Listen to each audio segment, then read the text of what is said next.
It is the Jesse Kelly Show, final hour of the Jesse Kelly Show on a wonderful, wonderful Thursday. We have all kinds of things this hour. We're going to talk about lies here in just a moment, then we'll get back to more questions. But I wanted to address this as the ICE stuff is heating up across the country.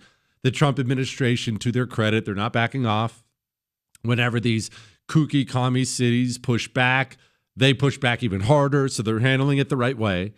But, well, I got this email. Jesse, last night I watched 7 different YouTube videos reporting that naked children have been zip-tied together and dragged off in rental vans by ICE. There is a fake photo all over the internet of a zip-tied toddler. This is extremely dangerous, and I believe it deserves jail time. Do you agree? His name is Dean. So Dean is talking about the lie, naked children and zip-tied toddlers and things like that. Well, there's a good and bad to virtually everything, right? No, I guess some things are just all bad, like fish. But anyway, there's a good and bad to everything. Social media is one of those things that it's very common to complain about it. Very, very common to complain about it. People don't connect anymore. But every complaint you have about social media is probably very, very valid and very, very true, right? But you've seen the recent polls on trust in the American media. Let me spoil it for you. It's really bad. It's in the 20s. In the 20s. That is the percentage of American people who trust what they see on the news. Why? It was not always that way. Why? Because now, instead of having to rely on ABC, NBC, CBS, now you have social media where if you choose to put in any effort at all, you can go find out the truth. You'll know the truth before the news comes on at night and lies about it. When I sit here and I talk to you about the stories of the day, like when I brought up Tish James being indicted or anything like that, when I talk to you about the stories of the day, if you listen live, so I'm on 6 to 9 Eastern time, if you are listening to me live right now, I bet you money you are rarely surprised by any news story. Now, I might have a piece of audio you haven't heard, or maybe I will have a story that you hadn't heard yet. But how much of the time do I bring up a story that you've already heard about? It's all the time, right? Because of social media, you are able to sort or find the truth and in ways that nobody ever was before. People were forever before social media, people were slaves essentially to whatever was on the news channels at night or printed in the newspaper. Without that, if it's 1990, this is not ancient history. If it's 1990 and you have regular cable TV, ABC, NBC, CBS, and you'd have CNN, a couple other things back then, and you get the local paper. I know this is total backwards thinking for most people now, but I swear on my life, they used to deliver the newspaper to your home if you signed up and paid for it and subscribed. If you subscribed to a paper, a young man would get a paper route. It was a very common job back then. You would show up super early in the morning at the newspaper place, or they would deliver it to your home, a stack of newspapers. You would get on your bicycle, and you had a paper route, and you would ride all over the neighborhood delivering newspapers to people's homes. And if you want to know what was in the news, what was happening, you had to go out to the end of the driveway and grab the newspaper or turn on NBC that night. Now, what if they're all lying? And we see today how consistent they all tell the same lies. You can turn on ABC and you'll see an outright lie, not bias, an outright lie. You'll turn on CBS, you'll see the same outright lie. NBC, same lie. CNN, same lie. You open up the Washington Post, same lie. New York Times, same lie. So if you were in that system and they all told you the exact same outright lie. If it's 1990 and they all came out and said Donald Trump colluded with Russia and stole the election, how do you disprove it? Even if you suspect they might be lying, how are you going to find other forms of information? You're not. You're a slave to that form of information.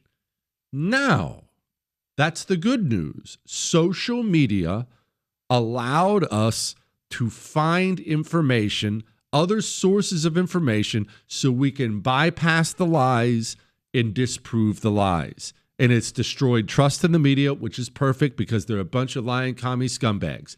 That's the good news. But the bad news is this.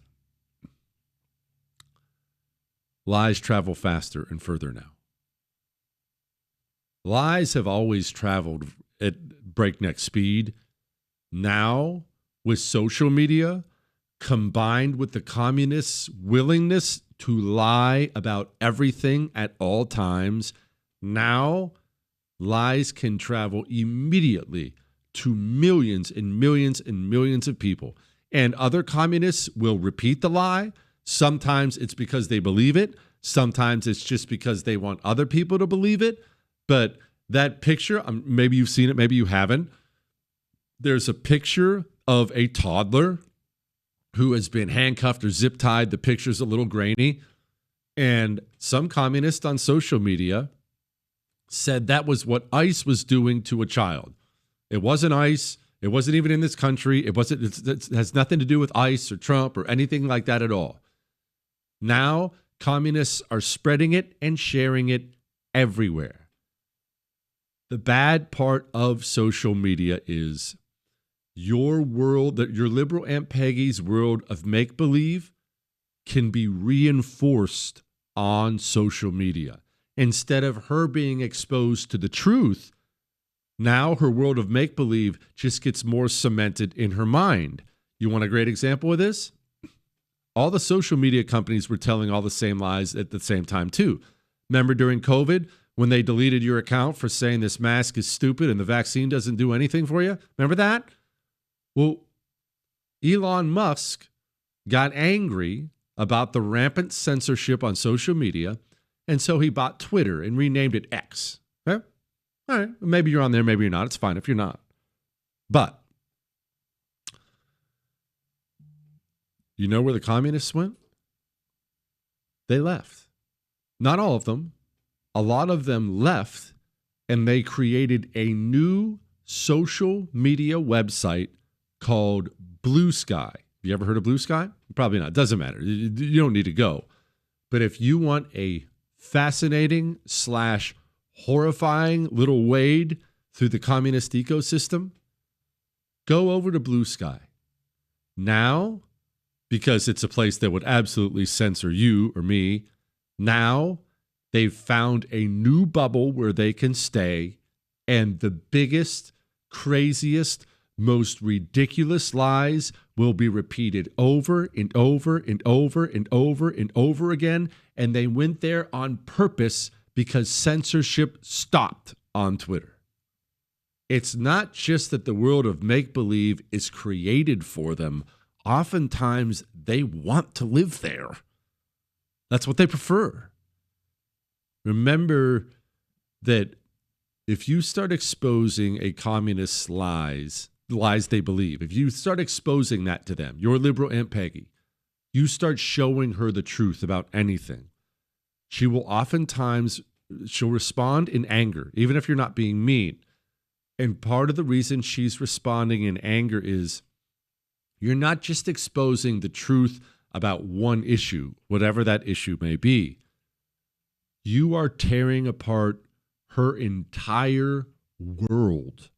If you start pulling at that thread, if this lie she believes all the way, if it turns out to be disproven, well, it might bring the whole house she lives in down, and she would rather scream and yell at you and storm out of the house before she allows that to happen, because it's not one issue. It's her whole world. It's her religion, remember. What if you could prove to someone beyond a shadow of a doubt that their religion, that what they've dedicated their whole life to, is fake? That's how your liberal Aunt Peggy thinks when you expose the truth about Donald Trump told us to inject bleach. No, he didn't. Here's the video of it. Ah, I hate you. You're a Nazi. But wait, what? Are you? Her whole world comes apart.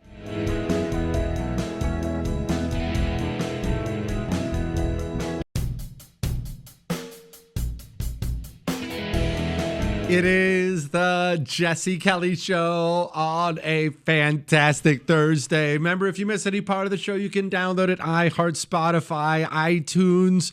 If you want to email us love, hate, death threats, you can. Jesse@jessekellyshow.com. So this lady asked me, what do we use for, TV, cable, internet, that kind of thing. So you don't want to do what I do. You don't want to be like me. I have the worst system in the world, and it's very, very frustrating. First, we used to have DirecTV. This is a while ago. We had DirecTV because I told you I used to be an NFL super fan, and DirecTV, I don't know if this still exists, used to have a special NFL package where you could subscribe to it and you would get every single NFL game. That was the reason we had DirecTV.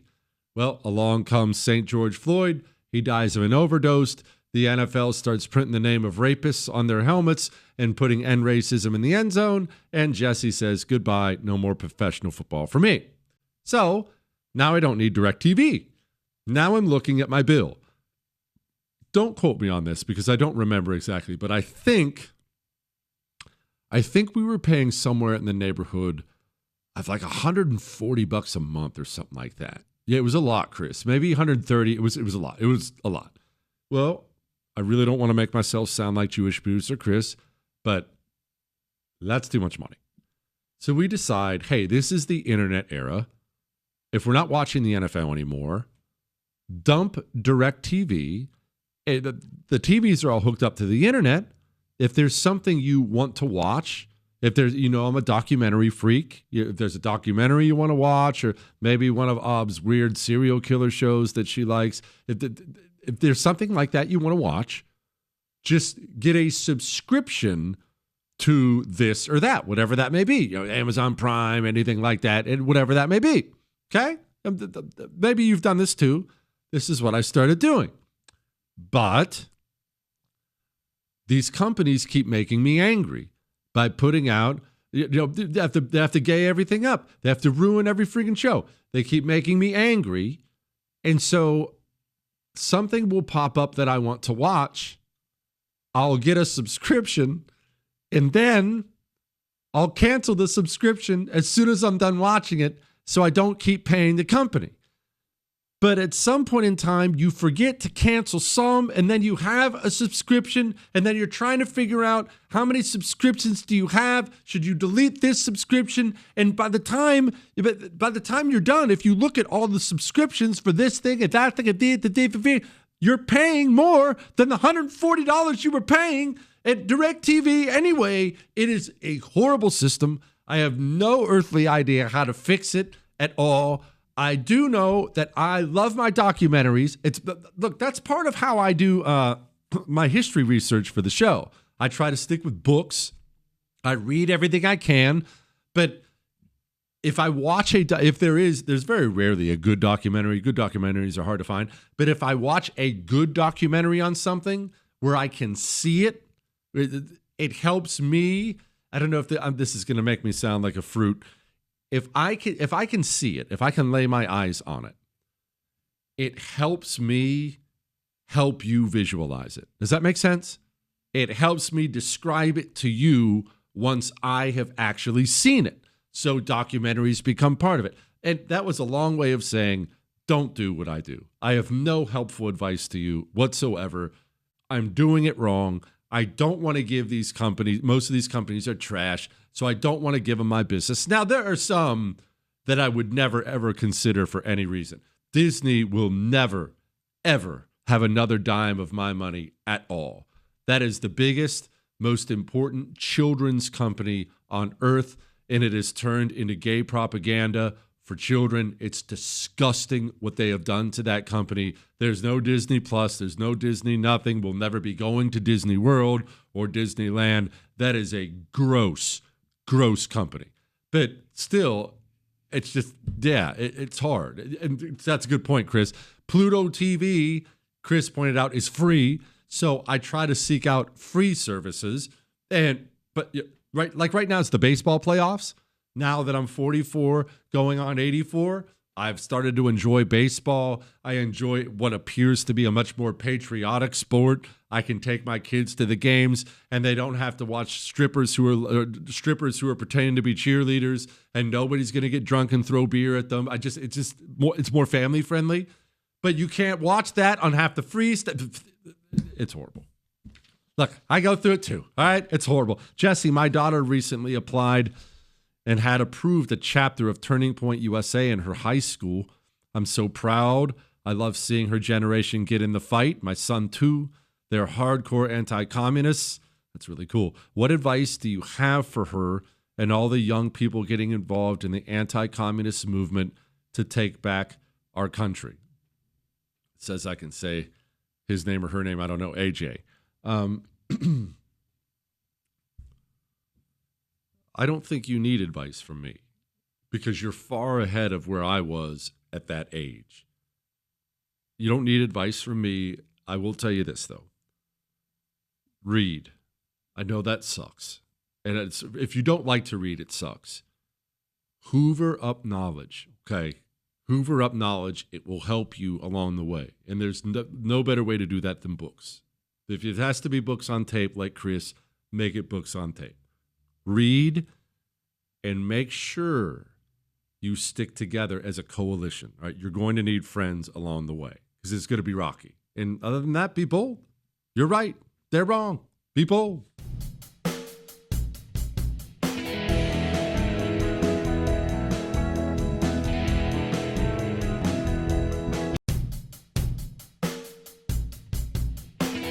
It is the Jesse Kelly Show on a fantastic Thursday. Let's go to Chris Hayes.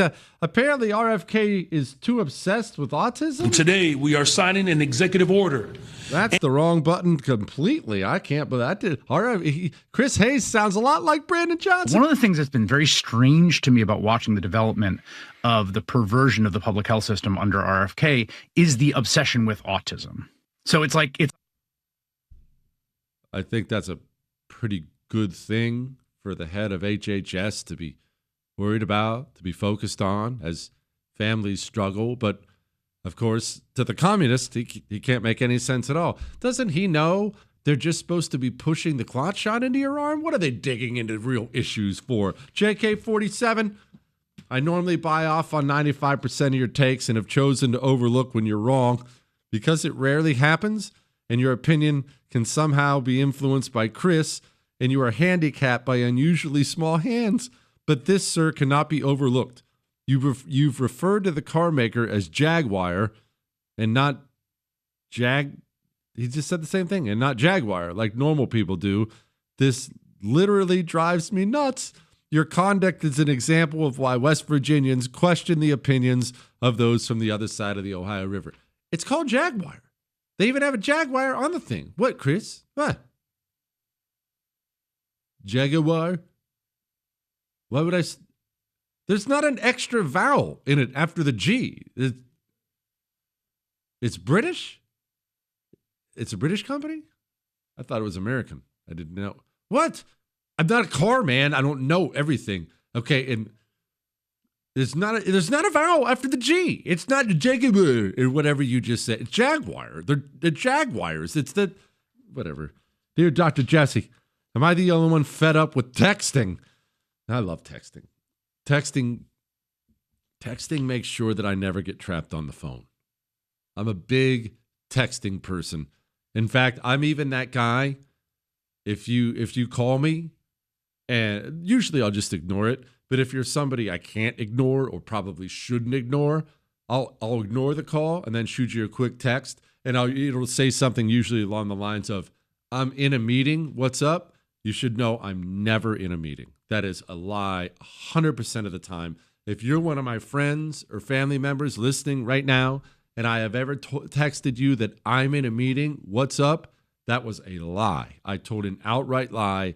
What I meant was, I don't want to talk to you. Can you just text me whatever it is? Because I need to know if it's important. I have a couple friends, speaking of phone trappers.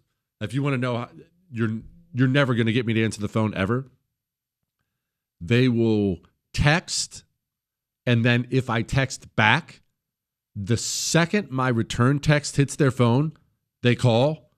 That there is no chance I would ever take your call. I am more likely to get in a helicopter and fly over an active volcano and throw my phone in it than I ever would be to answer the phone of somebody who calls me immediately after I text message. You're not going to trap me on the phone. Text whatever you need, and then we can move on. Jesse, maybe next time you have Buck Sexton on or some other big brain person in the know. Kash Patel states he plans to dismantle Antifa, obviously using the FBI workforce. If he is surrounded by leftists, how does he hand out assignments if he doesn't know who he can trust? Well, it's very difficult. It's extremely difficult. This is what we have a hard time with right now, because things are going well and we have better leadership. But remember that it's been decades and decades and decades of communist infiltration as they worm their way through our institutions. Now they're in our institutions. Now, if we need our institutions for something, they're sick. They're very, very sick. It's. I think I've used this analogy before. It's like doing your entire life being out of shape, meaning all you do is eat bad, you never work out. Eat bad, you never work out. Eat bad, you never work out. And now you're super fat and you got high blood pressure and you're out of breath when you stand up and walk across the hall. Only now it's really, really, really, really, really important that you run a mile. You have to run a mile now. Your life depends on it. So a bad guy's chasing you with a knife and you have to run away. Well, two things are true. Yeah, you have to run away. You have to run that mile. Also, you probably can't. This is the price we pay, you and me. This is the price we pay for not being aggressive enough with communists when they were starting to get a foothold. We were too nice, too tolerant. We lied to ourselves that they're just naive. They don't get it. They don't know what they're doing. Oh, they'll come out of it eventually. They'll grow up. We did not understand what we were dealing with. And now they're everywhere. And it's a friggin' problem. It's a big problem. Whatever. Let's laugh at Katie Porker. We're going to lose more than 500,000 Californians dying prematurely to air pollution and other problems. And the state could lose out of my shot. I wanted to tell you that that's actually incorrect. It's not that it's electric vehicles. It's that if we don't meet the commitments under the Paris Climate Accord. Okay. It does. Okay. You also were in my shot before that. Stay out of my shot. I can't wait to start talking to Chris and Corey like that. Hey, Jesse. I belong to a men's group that includes a die-hard Democrat who tells me that ICE is busting into businesses and homes without warrants or grabbing people off the street in an effort to arrest illegals. I'm under the impression ICE is acting on court-approved deportation detainers, which effectively constitute an arrest warrant. Who is correct? You're correct, and your Democrat friend lives in a world of make-believe. Because every source your Democrat friend goes to tells them the exact same lie. Democrat politicians tell them the exact same lie. These are Nazis. These are Gestapo tactics. They're grabbing people off the street. They're grabbing women. They're grabbing children. These are all outright lies.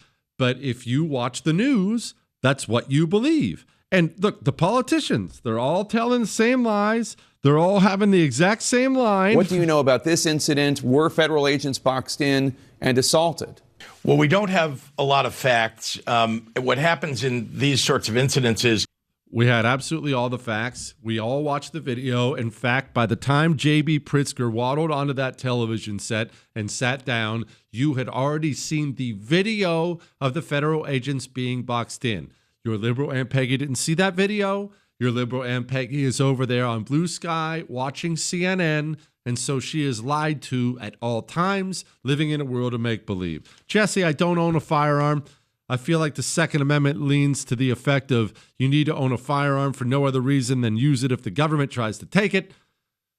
Would that suggest that people should have arms greater than the government? If so, I don't think we're in such terrible shape. Yes, that's exactly what it's for. And two, am I less patriotic or even unpatriotic for not owning a firearm? I do have a pitchfork and an axe.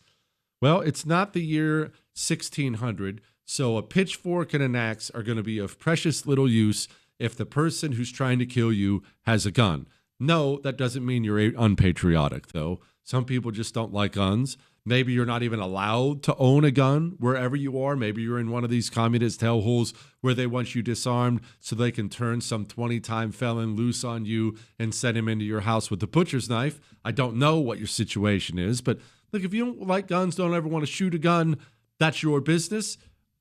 I would recommend changing that, though.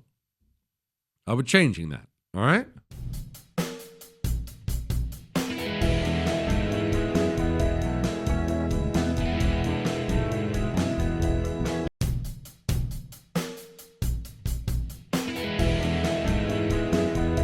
It is the Jesse Kelly Show, final segment of the Jesse Kelly Show on a fantastic Thursday. I do hope you enjoy your weekend. You know, I won't be here tomorrow. I'm sorry. Jesse@jessekellyshow.com is the email address. Let's dig into these. Hey, Jesse, new P1 listener writing you for the first time. Friday, when you were addressing other people's comments, you told the story about struggling with alcohol after your deployment overseas and how you can trace that path back to high school. I apologize if I'm retreading on old ground, but how did you shake it? How does one start a new path? I continue to struggle with alcohol at 31 after over a decade of abuse, and I fear I've wasted the best years of my life on this, and there's no coming back. Sorry to treat you as a therapist, but as you probably know, they're all communists, so you're the best we've got. He says I can say his name. I'm not going to say his name, though, just in case. All right, so 1, you didn't waste the best years of your life. That's a lie. Maybe your 20s weren't what they should have been because of alcohol, but the 20s are not the best years of your life. There's not any set time that's the best years of your life. I know 80-year-olds who are happy as pigs in mud. Their body's breaking down. They're not running as fast as they used to be, and they might not look as good as they used to look, but happy as pigs in mud. Now, it was a period of time that is gone, but it's gone. Let it go. Let it go. That's 1. 2, give yourself some grace. Let me explain something to you, and in fact, anybody who may have some kind of struggle going on right now. Maybe it's been going on a long, long time. Everybody has them. At some point in their life, of some kind, everybody has them. And what people do is they look around and they think other people don't. That guy has his life together. He did everything right. He graduated top of his class and was a superstar athlete, and then got promoted super fast at work, and he was a manager, and now he's the vice president, and his wife is a dime, and his children are all square-jawed with straight A's. That guy's on drugs. That guy's wife just took off with the mailman. Everyone has problems. Everyone has screwed things up in their life. What happens is when people have these problems, they always think they're the only ones, or they think they're one of the few. Everyone else has it together. I'm the only screw-up. Buddy, most people struggle with alcohol at some point in time in their life. Most people do. And if they don't struggle with that, they struggle with something else. Just turn around. You say, how do you start a new path? Just stop and turn around. Now, so what's going to happen is, now that you want to stop, is you're going to screw up. And you're going to have a drink tonight. Or maybe you'll be good tonight, but you'll have one tomorrow. Okay. Try again the next day. Remember the rule. If you're struggling, you're winning because you will eventually overcome it. As many times as you fail and stumble and fail and stumble. If you are struggling, you are already winning. You will overcome it. Now, if you've given up and you're done struggling, then you lost. That's the only time you lost. All right?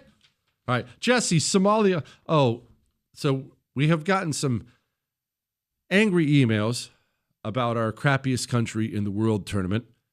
People are angry because Haiti was the winner. I declared Haiti to be the winner. Only technically Somalia won the online poll with the audience voting. Listen, there have been vicious accusations like rigged election and people calling me the Joe Biden of tournaments and things. Okay, listen. I overruled you, okay? I overruled you. I warned you beforehand that being overruled was a possibility. I warned you it was going to be a possibility. If it makes you feel better, we are putting together a care package for the winner, Haiti, and we are considering putting together another one for Somalia. I don't know that we're going to do that. Somalia lost. It's Haiti's championship. Anyway, this guy says, Somalia passed a law to change the minimum age for marriage to 18. Wait, it was just changed back. To what, you ask? Oh, nothing. There's no minimum age limit.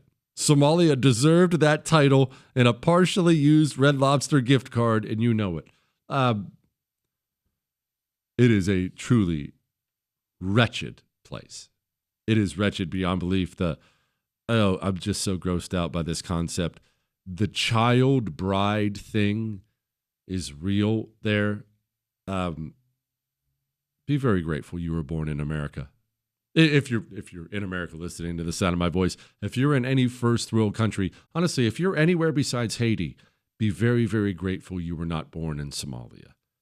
It's a horrible, horrible place, a disgusting culture in every possible way. And of course, we brought as many of them here as humanly possible. And now, Here's a headline. You know the thing. Emails! we didn't get to.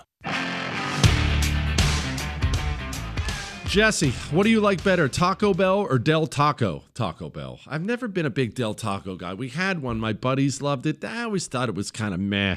Jesse, I think you mentioned you were posted at 29 Palms. When you were there, did you get to see the tortoises? Oh, gosh, yes.